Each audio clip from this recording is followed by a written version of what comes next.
Todo feliz, o Freud escreve em 1910,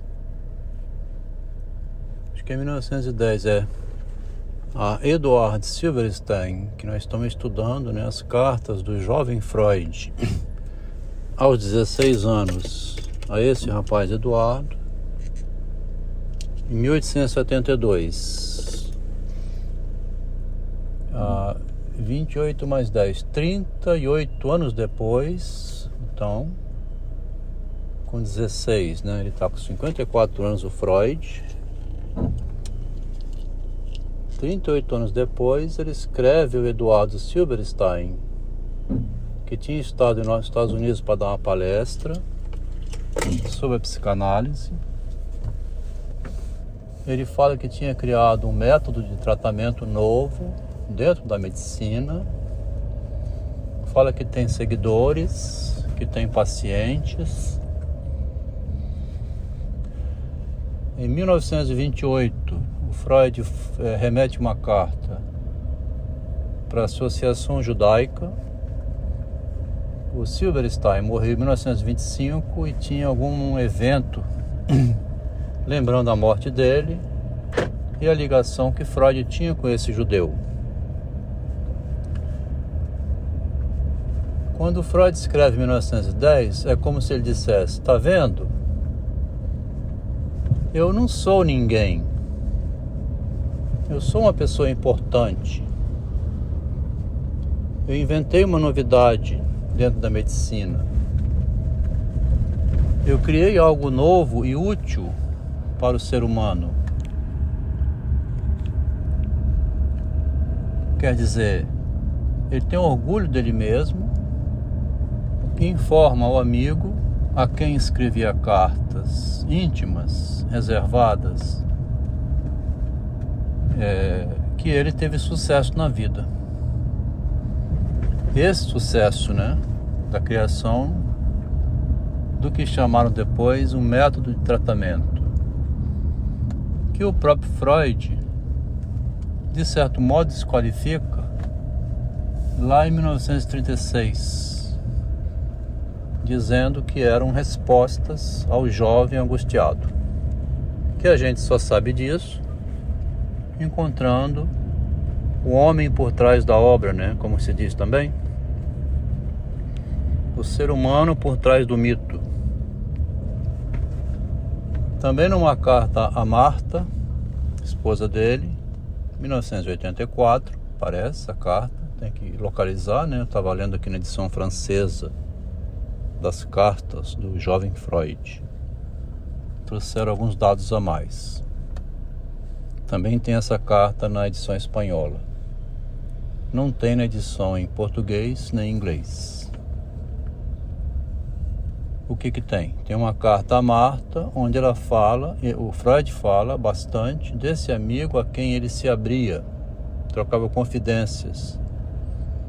E fala para ela também que eles tinham adotado 2 nomes de cães que estavam no Cervantes, em espanhol, né? E que os 2 se obrigaram a ler, estudar o espanhol e se comunicavam em espanhol. Então, o Freud tem um rastreamento biográfico na obra dele. Esse rastreamento biográfico que nós estamos fazendo na leitura das cartas e das conexões extra-obra, né? Então já externa ao conceito, onde o conceito aparece como um derivativo da experiência. O conceito é uma construção a posteriori, né? Que olha para trás sobre a experiência. Por exemplo, do paciente que vai narrar no consultório. Uma colega botou aqui um comentário interessante. Na psicanálise, o outro é fundamental. O conceito de outro no espelho está intimamente ligado ao processo de formação da identidade e à consolidação do eu. E é através das relações com os outros que adquirimos uma compreensão de nós mesmos. Não é por acaso que o pai da psicanálise se tratava epistolarmente. Comentário de uma colega que participa do grupo de estudos, que eu achei muito curioso ela trazer isso, quer dizer, a frase, né, tratar-se epistolarmente. Eu acrescentei um comentário dizendo: Freud, como estamos lendo nas cartas de adolescente, se tratava epistolarmente com Eduard e Emil desde os 16 anos de idade, por meio de cartas bastante profundas. Ele abria sua intimidade a quem escrevia, sempre cobrando de volta que o interlocutor fizesse o mesmo. Escreve, que detesta falar de abobrinhas, o Freud, fala temas existenciais perturbadores. Não sabia ele que o que fazia já era psicanálise, sem análise, pois era a expressão livre da subjetividade. Tá vendo? Nesse sentido, Machado havia descoberto a linguagem com esse incrível poder, o de falar coisas indesejáveis. Só que em Machado, publicamente, pela voz dos personagens. E quando lido moralmente, quer dizer conceitualmente pelo leitor, o leitor combate o que o personagem faz. Conclusão: vê-se então que Machado encontrou uma forma de sair da reta.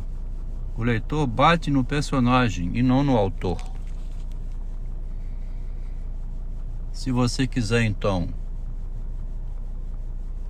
criar uma situação dessa, você pode. O povo irá contra o personagem, não contra você mesmo.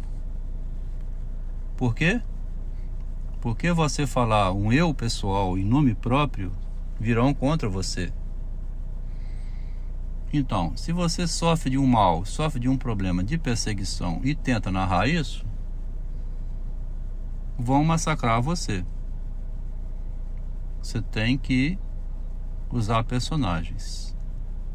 A narrativa da sua vida, né? Vamos dizer assim, precisa ser feita lançando mão de disfarces.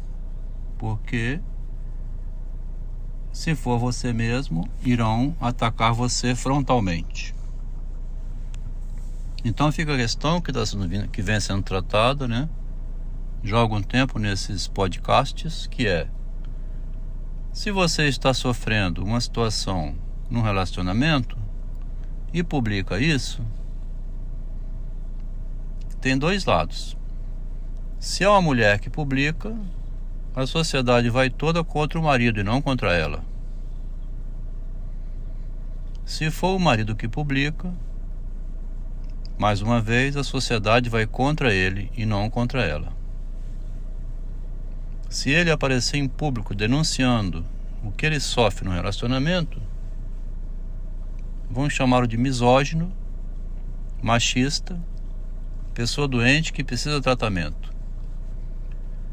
Se ela publica que está sendo perseguida e maltratada no relacionamento, não somente dão razão a ela, como prendem o marido dela. Então nós vivemos numa situação muito constrangedora com relação ao narcisismo e à imagem. A imagem da mulher é como se fosse imaculada.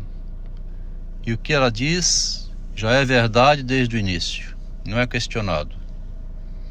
Assim aconteceu com Johnny Depp e a esposa dele. Valia o depoimento dela, ele precisou ir à corte para reverter o processo. A gente está estudando o narcisismo aqui, o tema da imagem no ser humano, de uma maneira que nunca foi estudada antes, né? E que esclarece um pouco o empoderamento do feminino, baseado na ocultação do que faz a mulher e na exposição do que faz o homem. Se o que faz a mulher tem direito à ocultação e ela pode expor o que faz o homem, condenando ele, cria uma desvantagem para o homem nessa guerra pelo poder. E é por aí que a mulher vem ocupando espaço e o feminismo crescendo mais ainda. Cabe ao homem agora ser forte, né? E saber como sair desse beco sem saída.